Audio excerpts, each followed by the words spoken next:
Good morning students, this is our next video on electrochemistry, the first video on electrochemistry.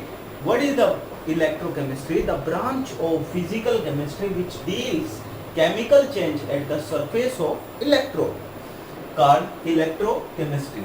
तो हम ये कहेंगे कि भाई जो केमिकल चेंज होता है इलेक्ट्रोड की सरफेस पे उसकी स्टडी कौन करता है? इलेक्ट्रोकेमिस्ट्री करता है। ठीक है, तो ये इलेक्ट्रोकेमिस्ट्री की बात करें हम लोग तो हमें इसे दो पार्ट में इजीली स्टडी करने के लिए दो पार्ट में डिवाइड कर लेते हैं। एक होता है इलेक्ट्रोलाइटिक सेल और एक होता है इलेक्ट्रोकेमिकल सेल।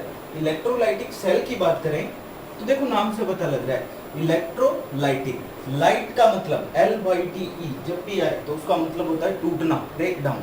ठीक है, तो इसका मतलब इलेक्ट्रिकल एनर्जी केमिकल एनर्जी में चेंज होती है। दैट मीन्स जब आप इलेक्ट्रिसिटी फ्लो करवाओगे तो केमिकल रिएक्शन उसमें अकर होगी, केमिकल रिएक्शन अकर होगी। ठीक है, तो ये होता है हमारा इलेक्ट्रोलाइटिक सेल।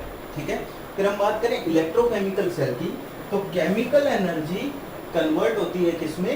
इलेक्ट्रिकल एनर्जी में। केमिकल एनर्जी कन्वर्ट होगी इलेक्ट्रिकल एनर्जी में। दैट मीन्स केमिकल रिएक्शन से इलेक्ट्रिसिटी प्रोड्यूस होगी।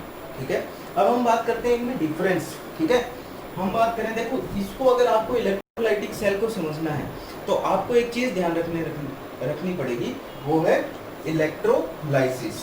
क्या ध्यान में रखेंगे आप?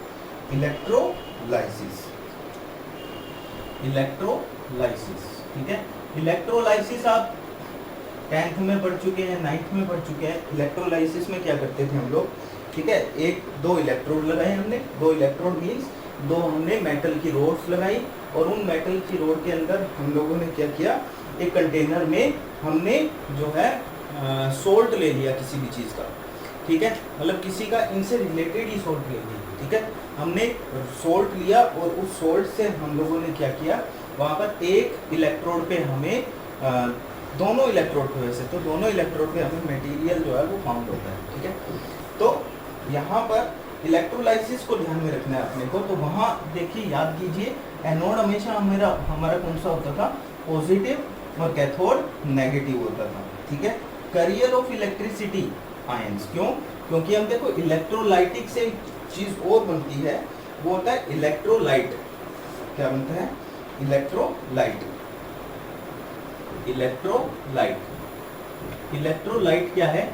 जब इसका एक्वस सॉल्यूशन बनाओगे आप लोग, ठीक है, कोई एक ऐसा सब्सटेंस जिसका आप एक्वस सॉल्यूशन बना रहे हो तो एक्वस सॉल्यूशन जो है वो अपने आयंस में ब्रेक डाउन हो जाएगा। ठीक है, मतलब ये जो सब्सटेंस आपने लिया इसको वाटर में डिसॉल्व किया, अब ये अपने आयंस में कन्वर्ट हो गया। किसमें कन्वर्ट हो गया?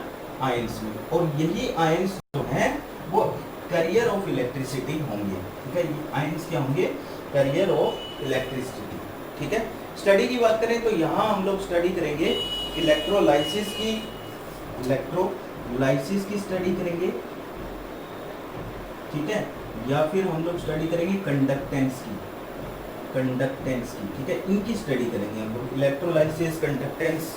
ठीक है, इन सब की स्टडी करेंगे हम लोग। फेराडेज लॉ की स्टडी करेंगे यहाँ, फेराडेज लॉ। ठीक है, फेराडेज लॉ की स्टडी। ठीक है, चलिए एक बात और बताना चाहता हूँ, देखो हमेशा ध्यान रखना, एनोड पे हमेशा होता है, क्या होता है एनोड पे?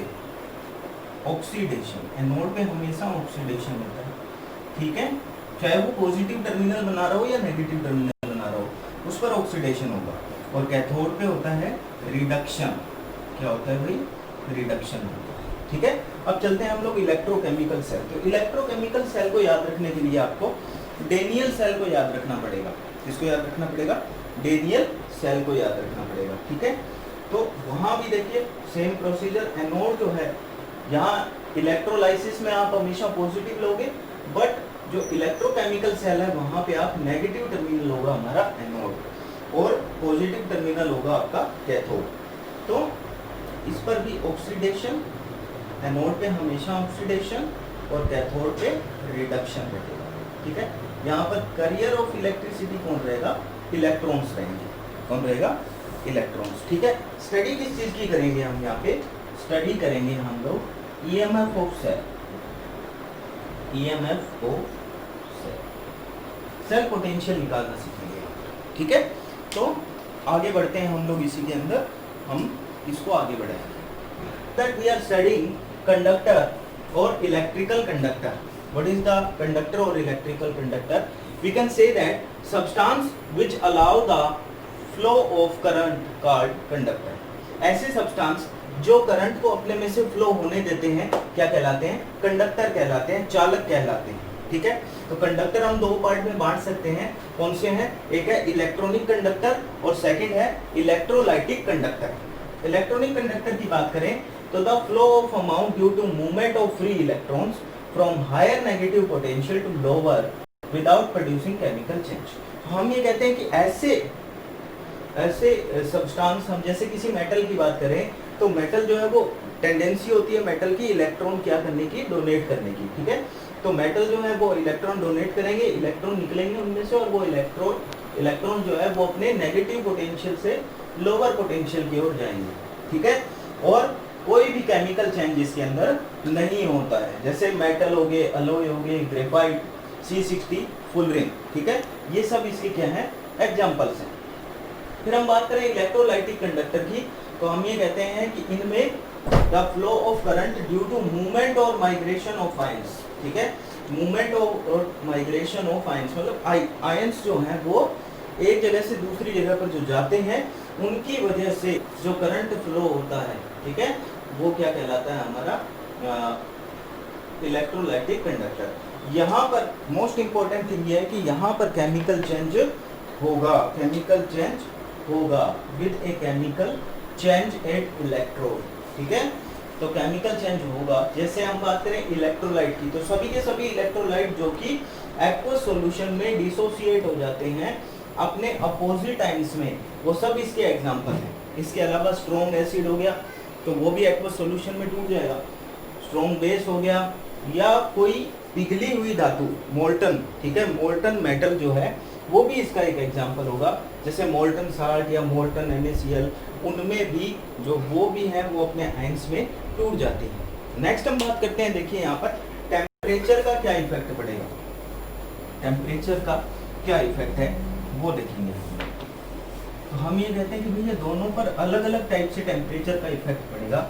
यहाँ देखिए हम कहते हैं इलेक्ट्रॉनिक कंडक्टर जो है, यहाँ पर अगर आपने टेम्परेचर इंक्रीज किया, टेम्परेचर अगर इंक्रीज होगा तो रेजिस्टेंस भी क्या होगा? इंक्रीज होगा। रेजिस्टेंस भी इंक्रीज होगा, R भी इंक्रीज होगा, और R इंक्रीज होगा तो दैट मीन्स यहाँ पर जो है कंडक्टेंस जो है हमारी, ये जो कंडक्टर है ये वीक हो जाएंगे। ठीक है, तो हम ये कहते हैं कि इनकी कंडक्टेंस जो है वो क्या हो जाएगी? वीक हो जाएगी। कंडक्टेंस वीक हो जाएगी। क्यों? अब देखो रेजिस्टेंस क्यों बढ़ा? जैसे ही आपने टेम्परेचर को बढ़ाया तो इलेक्ट्रॉन्स जो हैं उनके बीच में आपस में कोलिजन होने लग गया। ठीक है, कोलिजन होने लग गया मतलब आपस में वो क्या करने लग गए? टकराने लग गए, और टक्कर की वजह से उनकी जो मूवमेंट है वो क्या हो जाएगी? कम हो जाएगी, जिससे रेजिस्टेंस बढ़ जाएगा। रेजिस्टेंस बढ़ जाएगा तो कंडक्टेंस क्या हो जाएगा? डिक्रीज हो जाएगा। ठीक है, नेक्स्ट बात करते हैं हम लोग इलेक्ट्रोलाइटिक कंडक्टर, इनके ऊपर क्या फर्क पड़ता है। तो हम कहते हैं यहाँ पर अगर आपने टेम्परेचर को इंक्रीज किया, टेम्परेचर को इंक्रीज किया तो यहाँ पर क्या होगा? मोबिलिटी ऑफ आयंस बढ़ जाएगी। ठीक है, आयंस की गति बढ़ जाएगी। मोबिलिटी ऑफ आयंस, गतिशीलता। ठीक है, आयन की गतिशीलता, मोबिलिटी ऑफ आयंस जो है वो क्या हो जाएगी? इंक्रीज हो जाएगी, बढ़ जाएगी। उसकी वजह से यहाँ पर कंडक्टेंस जो है वो भी इंक्रीज हो जाएगा। कंडक्टेंस भी इंक्रीज हो जाएगा। ठीक है, तो इलेक्ट्रोलाइटिक कंडक्टर में अगर आप टेम्परेचर को इंक्रीज करोगे तो वहाँ पर जो है वो आपकी कंडक्टिविटी बोल दो चाहे कंडक्टेंस बोल दो, वो क्या हो जाएगी? इंक्रीज हो जाएगी। ठीक है, और अगर इलेक्ट्रॉनिक कंडक्टर में आप टेम्परेचर को इंक्रीज करोगे तो रेजिस्टेंस बढ़ जाएगा, जिसकी वजह से कंडक्टेंस या कंडक्टिविटी बोले तो ज़्यादा बेटर है यहाँ। ठीक है, कंडक्टिविटी बोले तो ज़्यादा बेटर है, कंडक्टिविटी। ठीक है, कंडक्टिविटी डिक्रीज हो जाएगी और यहाँ पर कंडक्टिविटी